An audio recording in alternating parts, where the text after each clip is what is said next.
Hi guys. This is the coolest stuff ever. I gotta tell you, I love working with logarithms. They take multiplication and make it simple addition.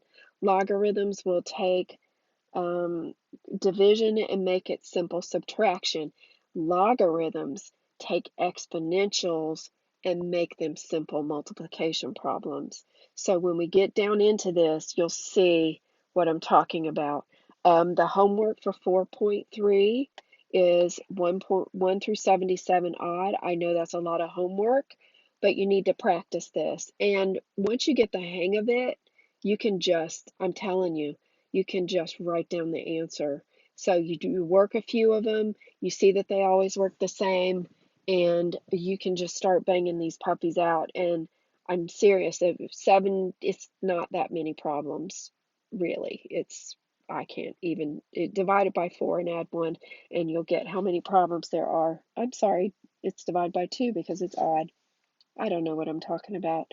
Let's get into it. I like this stuff. It shouldn't take you more than half an hour to do all those problems once you get the hang of it. Half an hour may even be an overestimate.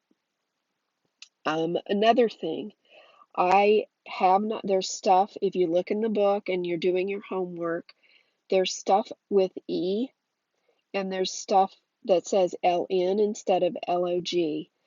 Those are special, and I have decided to do all of that stuff in a separate video that comes after this one. So I'll be posting both of those at the same time. So here we go. Properties of logarithms. Well, the logarithm is the exponent, remember? So the properties of exponents are the same as the properties of logarithms. So we know that if we have like bases and we're multiplying, we just add the powers, right? Um, if I have x squared times x cubed, I get x to the fifth, correct? We all know this. If we're dividing, it's the top power minus the bottom power. Sometimes that gives us a negative exponent, but that's okay. We can fix it with one of the other properties. So, for instance, if I have x to the fifth over x to the 2, two of those will cancel two of those, and I just subtract the top power by minus the bottom power. Next, if I have something raised to a power and I raise it to another power, you're going to see this a lot, so pay attention. I just multiply the exponents. If you can't remember this, um, then go back to the basic properties of exponents. The definition of a square is to multiply something by itself, right? And the property that we did first, the multiplication property, says I add those powers, but if you forget, go back to the just the definition of an exponent. X cubed is x times itself 3 times, and then I got another x cubed, and you can see that I end up with x to the sixth. So I just multiplied those powers. Okay, negative exponents throw a lot of people, but if your power is negative, you just flip it over the bar and make it positive. If you had a negative exponent in the bottom, you'd flip it to the top. You're just dividing by a fraction in that case, which flips it. Um, Anything to the first power is itself. Anything to the zero power is 1. This is very important. Anything to the zero power is 1. And also remember, the top is the power, the bottom's the root, right? If you have a fractional exponent, the top is the power, the bottom is the root. And it doesn't matter if you do the exponent first and then take the root, or if you take the root first and then do the power. Frankly, if you're dealing with numbers, you want to make your number smaller first before you raise it to the power. So again, and I'll say it 1,000 times, the log is the exponent. And if you remember that, then you'll get this stuff pretty easily. Okay, the properties of logarithms and the properties of exponents are the same because the log is the exponent. All right, remember When we multiplied like bases, we added the exponents. Well, the log is the exponent. And when you have a log base something, in this case b for base, of anything, it's understood that x is b to some power and y is b to some power. So if I'm finding the power that you get when you multiply those two values, then I've got the sum of the two exponents. So multiplication becomes addition. Division, remember it was top minus the bottom. So when you're dividing, you've got the log of the top minus the log of the bottom because the log is the exponent. Now, the log is the exponent, and I'm multiplying the exponent by some other number. Well, that just means that I had a power to a power, right? Power to a power, you multiply the powers. Well, in this case, I have c times an exponent. That means that c was an exponent. So what can I do? Anytime I'm multiplying, I add. Anytime I'm dividing, I subtract. Anytime I'm multiplying, I'm going to take that multiplier and put it over here as an exponent. You see that right there. Okay, a couple other things to remember. The log of any base of 1, any base to what power equals 1, it would be the exponent 0. And the base is b and it equals b, then the exponent had to be 1. So if your base and your base match, you just get the power. Another thing to look at, oh wait, I did it over here. Another thing to look at, if the base and the base are the same, the log is the exponent. You're asking b to the what power equals b to the n power. Well, obviously, the power is n. Now, second one, if I have a base and in the exponent's place I have a log with the same base, well, the log is the exponent. And you see that taking that logarithm and lifting it into the power place gives me just the argument of the logarithm. Because the log is the exponent that I raised b to make it equal x, and now I'm raising b to that power. I'm going to say that again, and you can also rewind. The log here is asking the question b to the what equals x, right? Let me write that down. This is saying b to the something equals x.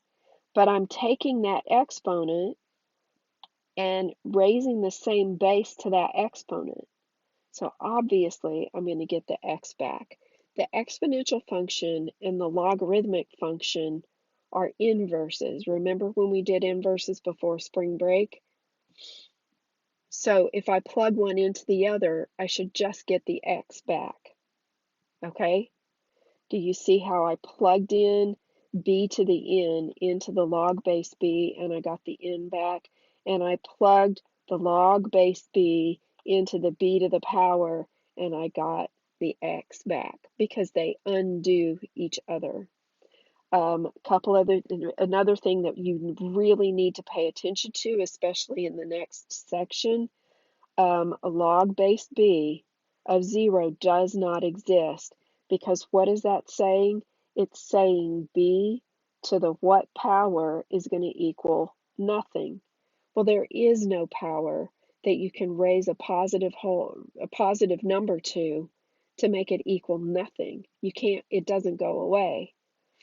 So remember, you cannot take the log of 0. Also, you cannot take the log of a negative number because you can't take that positive base and raise it to a power such that it becomes negative. Okay, so there are domain restrictions on logarithms and you have to be careful. Let's practice. We're going to use the properties of logarithms to expand. What that means is I've got the log of all of this junk. But remember, anytime I'm multiplying, I am can add the logarithms. And anytime I'm dividing, I subtract the logarithms. And another thing, all of these powers here, they become multipliers. Okay? So to expand, I'm going to start at the beginning. I've got to recognize my products here. What are the factors? So when I split this thing up, I've got the log of 4 and the log of x cubed and the log of this guy and the log of the guy on the bottom. Anybody that's in the top is going to be added and the guy in the bottom gets subtracted. And they're all going to be log base 2. So here's what I got. I've got log base 2 of the first guy in the numerator, so it's plus log base 2 of the x cubed. And then this guy's on top, so it's plus log base 2 of him. But now this guy's in the bottom, so I say minus log base 2 of that. Well, the other property had to do with exponents. So I've got a 3 in the exponents place that it's going to become a multiplier. A 4 here is going to be a multiplier, and the 2 here is a multiplier. So you see in the next row, first off, 2 to the what equals 4. I can calculate that. If this was log base 2 of 3, I couldn't calculate it, so I would just write it out. I'm not going to stick it in a calculator because it's not exact. That would be an irrational number, a decimal that would go forever. If it's not exact, you just leave it as a log. This case, I can say 2 to the 2 equals 4, and my exponent was 2. Let me write that down here. 2 to the what equals 4, and that power was 2. Remember, the log is the exponent. Okay, so we already said 3 is now a multiplier. Notice that there's no exponent on any of my arguments anymore. The 4 comes down, I get 4 times the log of the blob, and then I get minus because it was in the denominator, and the power comes down to multiply and then I just have that blob. Okay, so expanding is the first thing that you need to be able to do. And expanding a logarithm is going to make life so much easier for a lot of you when you get to calculus. Because if you have to do calculus to some big ugly like this, that's going to be a real pain in the neck. That's going to take about 5 pages of paper. But if you expand it, you can do the calculus to the little bits and you'll be done lickety split. Yeah, I said lickety split. I'm old. Give me a break. Okay, next problem. Going the other direction. Now instead of taking a big ugly and expanding it, we've got this long thing and we're going to condense it down to be a single logarithm. This is another very important thing for you to be able to do. So look what's going on. I've got log base 3 in every single one of these. My bases are all the same, so I can rewrite this as a single logarithm of that base, and that's the goal.